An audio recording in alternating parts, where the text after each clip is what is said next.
네, 한 주간의 이 과학계 이슈를 알기 쉽게 짚어드리는 과학계 이슈 브리핑 시간입니다. 이혜민 리포터와 함께하겠습니다. 어서 오십시오. 안녕하세요. 네, 우리나라 남극 대륙 본토에 처음으로 세우는 과학기지인 장보고 기지 다음 달이면 완공되는데요. 그 모습이 공개됐다고요?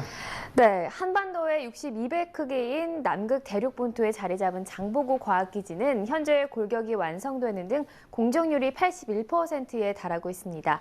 남극의 혹독한 자연 환경 때문에 1년에 공사가 가능한 기간은 단 65일 뿐인데요. 최근 준공한 다른 나라의 남극 기지는 공기가 1년 늘어나기도 했습니다. 하지만 장보고 기지는 원래 목표인 3월보다 빠른 2월 14일에 준공되는데요. 3월부터는 바다까지 어는 무시무시한 겨울이 시작되기 때문에 만약 공기를 못 맞추면 12월에야 공사를 재개할 수 있습니다. 장보고 기지는 연면적 4,500제곱미터에 60명을 수용하며 태양열과 풍력 에너지로 전력을 생산합니다.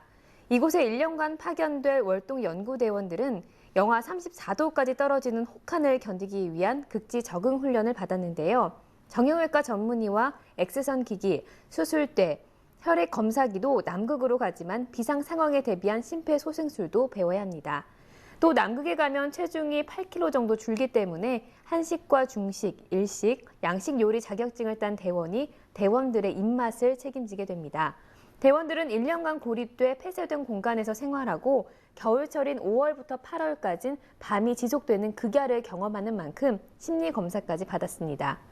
1차 월동 연구대는 오늘 25일 한국을 출발해서 12월 31일까지 한국 최초의 남극 본토 연구 활동에 나섭니다. 네, 이 앞으로 장보고 기지의 활약이 기대됩니다.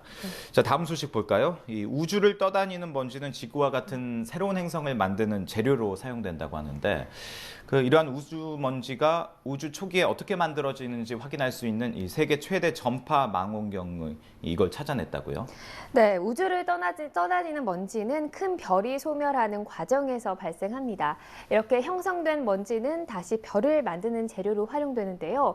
그렇게 별이 없이 가스만 존재하던 초기 우주에서 먼지는 어떻게 만들어졌을까요? 이 같은 의문을 풀어줄 초신성 폭발 현장이 포착됐습니다. 붉은색의 엄청난 양의 먼지가 초신성 중심부에 몰려있는 것을 관찰한 건데요. 지구에서 16만 8천 광년 떨어진 1987A라는 초신성 잔해로 중심부 먼지의 질량은 태양의 20%에 달합니다. 그동안 초신성 폭발로 관측된 먼지의 질량은 태양의 1000분의 1에 불과할 정도로 미미한 수준이었습니다. 때문에 태양 질량의 1억 배에 달하는 초기 우주의 먼지 기원을 설명하기에는 한계가 있었습니다.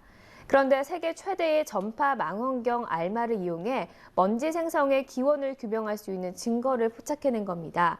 과학자들은 초기 우주에서도 이와 비슷한 양의 먼지를 만들어내는 초신성 폭발들이 모여 초기 우주의 먼지를 이뤘을 것으로 예측했습니다. 네. 자, 다음은 이 비만 때문에 고민하는 분들이 좀 반가워할 소식인 것 같습니다. 네. 이제 운동을 하면 살이 빠지는 게 이 몸에 지방이 연소되면서 이게 사라지기 때문인데, 이 같은 지방 연소를 유도하는 핵심 생체 물질을 발견을 했다고요? 네, 우리 몸의 지방세포는 비만의 원인인 백색 지방세포와 스스로 타서 사라지는 갈색 지방세포 두 가지 종류가 있습니다. 그런데 운동을 하면 백색 지방이 갈색 지방의 성질을 갖게 되는 겁니다. 미국 연구팀은 운동을 하면 근육세포에 베타 아미노이소부티릭산이라는 대사물질이 증가하는 것을 발견했습니다.